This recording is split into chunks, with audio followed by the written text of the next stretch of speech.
السلام عليكم ورحمة الله وأهلا بكم في فيديو جديد على قناة كمبل بالفوت. إن شاء الله تكونوا بخير بعد ما وفات مباريات اللاعبين الدوليين في الدوريات الأوروبية. خلينا نشوفوا شنو عاملوا. أما قبل ما نبداو ما تنساوش تشتركوا في القناة وتفعلوا الجرس وما تنساوش تصليوا على النبي صلى الله عليه وسلم ويلا بينا. بالنسبة للتونكتي دخل في الشوط الثاني في الدقيقة 62 وقدر انه يصنع هدف الفريق وسلتيك. خلينا نشوف مع بعضنا لطيف.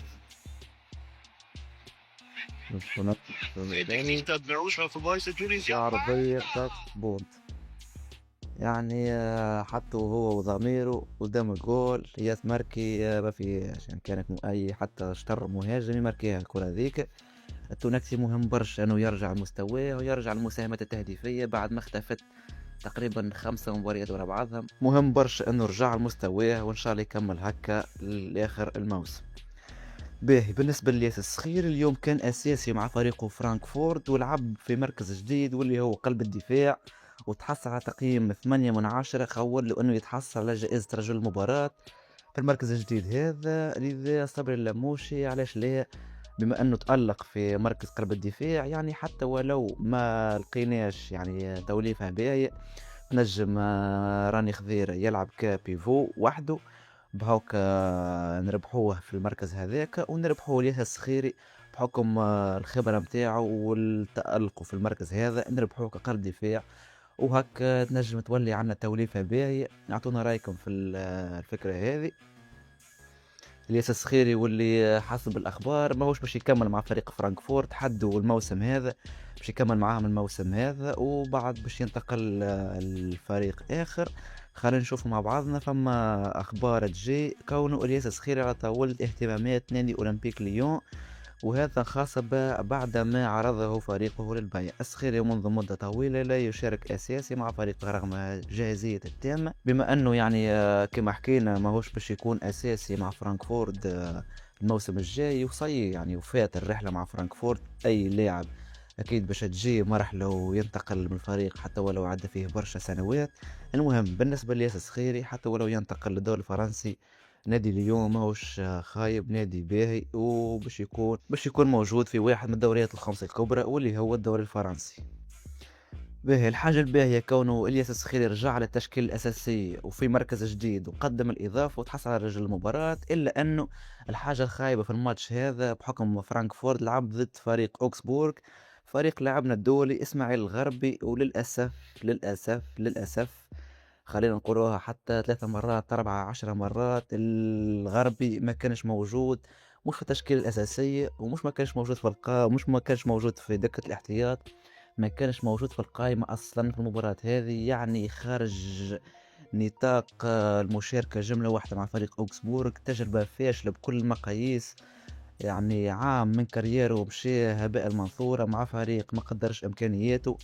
هذه ضريبة انه ملاعب ينتقل الفريق وما يكونش عنده دراسة بالفريق هذا. ان شاء الله الموسم الجاي الغربي يلقى فريق يقدر امكانياته ويكون موجود معاه حتى ولو مش بطريقة اساسية يعني ديريكت، على الاقل ياخذ الفرصة متاعه ويقدم مستواه اللي قدم فيه مع منتخبنا التونسي، ووقتها ينجم ياخو الأساسية في أي فريق في ألمانيا ولا حتى يرجع لفرنسا. الحقيقة مهم برشا أنه ملاعبيتنا الدوليين يرجعوا لمستواهم كما الياس الصخيري كما سيباستيان تونكتي، بحكم الموجة متاع الأداءات السلبية اللي خذوا فيها ملاعبيتنا في أوروبا. نحكيو على اسماعيل الغربي ماهوش يشارك جملة، نحكيو على الياس العاشوري بعد ما رجع من الإصابة كيف ماهوش فقد مكانه الأساسي ولا يلعب كبديل وفقد مساهمته التهديفية وأهدافه. يعني لاعب عبارة عن صفر. اللي السعد والنكسة والإصابة اللي صارت له الطيف كيف يعني ماهوش هاك اللاعب اللي تنجم تعمر عليه بالكدا في مونديال. علي العابدي بعد ما كان يعني واحد من أهم لاعبية المنتخب التونسي، أداؤه تراجع الفترة الأخرانية زاد كيف ما كملش الموسم تاعو بطريقة باهية برشا، ولو أنه يعني قاعد يشارك مع فريق نيس وترشح لنهائي الكاس وباش تكون عنده مباراة الشهر الجاي ضد في الفينال. يعني راني خذيرة فريقه خسر 3-1 البارح ضد فريق لايبزيك. تحصل راني خذير على تقييم 6.1. هو بصفة عامة فريق يونيون برلين داخل في فترة خايبة برشا بحكم بعد ما تبدل المدرب، وفما يعني تغييرات كبيرة في الفريق هذا، والمدرب ولات مدربة ما عادش مدرب. أول مرة نشوفوها في الكورة مدربة امرأة في بلاصة مدرب عادي كما الناس الكل. ثلاثي تركيا الحقيقة يقدموا في مستوى باهي. وكي نقولوا ثلاثي تركيا، كي نقولوا ثلاثي تركيا نحكيو على آدم عروس، ونحكيو على مرتضى بن وناس، ونحكيو على الشيرني. الثلاثة ملاعبية هذوما يقدموا في مستوى باهي، خاصة آدم عروس ومرتضى بن وناس مع فريق قاسم باشا التركي، وإن شاء الله يكملوا في المستوى هذا. ما تستهينوش بالدوري التركي، الدوري التركي ولا واحد من أحسن الدوريات في أوروبا، يعني نجم نقولوا ولا حتى خير من الدوري البرتغالي. المهم ان شاء الله بالتوفيق لملاعبيتنا في الدوريات الاوروبيه وفي الدوري التونسي، وان شاء الله كلهم يكملوا الموسم نتاعهم باحسن طريقه ممكنه باش يظهروا في كاس العالم كيف باحسن طريقه ممكنه.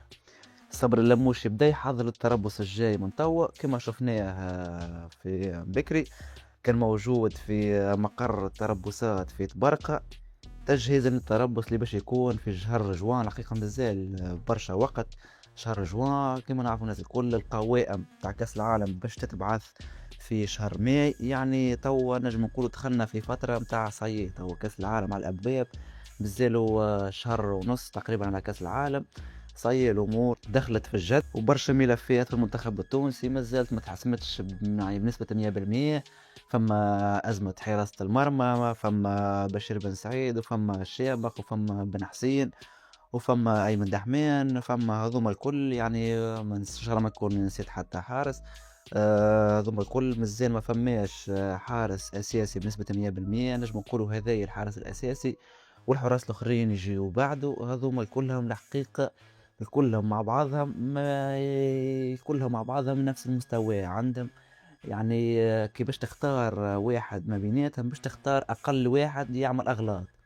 هذه الحاجة اللي حاجتنا بها، حاجتنا بحارس ما يعملش أغلاط، يكون عنده ثقة في روحه، يقف بالقدا، ولا يحد على الأقل يلعب بساقيه شوية، على الأقل ينجم يعاون بحكم المنتخبات اللي باش نلعبوا ضدها. منتخبات تضغط برشا برشا برشا، منتخب هولندي ماكينة متاع ضغط، منتخب ياباني حدث ولا حرج ماكينة متاع ضغط كيف، ومنتخب السويد كيف منتخب أوروبي تحب تبني لعب وتحب تخرج كرة نظيفة.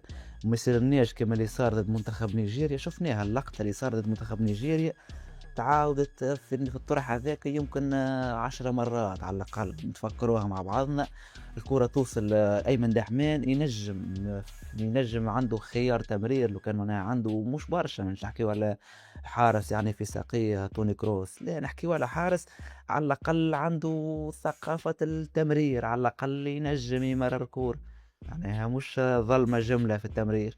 كان نجمو نصنعوا على الأقل اللعب. احنا توصل الكورة لأيمن دحمان وقتها ديريكت أيمن دحمان طاف يوزع كورة يجيبها في التماس ياخذوها نيجيريا، وزيد يضغطوا علينا، وزيد ياخذها أيمن دحمان، وزيد يطيشها في التوش، وهكذا هكذا هكذا. ما نجموش نستفادوا من حتى كورة، وما نجموش نخلقوا أو نبنيوا لعب على الأرض، خاطر كان باش نعتمدوا كان على الكرات الطويلة. الكرات الطويلة راهي صايي وعصرها وفاء من العهد الدوري الانجليزي قبل ما يولي دوري انجليزي، قريب من السبعينات عصرها وفيها الكرة متاع طيش كرة والمهاجم ياخذها وبعد يبدها للأجنحة وبعد يا صحيح الحكاية ذي.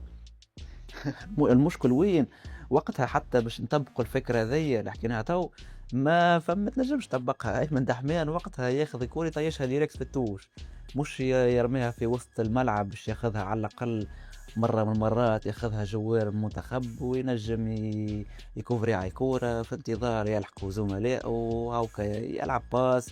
نجم تصير بينية، تنجم تصير أي حاجة، لا ديريكت في التوش باش يوريك انت السوق الكبير. المهم تو هذا الكل صبر اللموش اكيد مطلع على الملفات هذه الكل، واكيد عنده راي، وهو اكيد باش يحط تشكيله، لاني انا باش نحط تشكيله، لا انتم باش تحط تشكيله، احنا برك نحكيو ونتناقشوا وهذيك هي. المهم لهنا وصلنا لنهايه الفيديو. قبل ما نسكر الفيديو نتمنى الكل تشتركوا في القناه وفعلوا الجرس وعملونا لايك للفيديو باش الفيديو ينتشر اكثر، ونتقابل الفيديو جاي ان شاء الله، والسلام.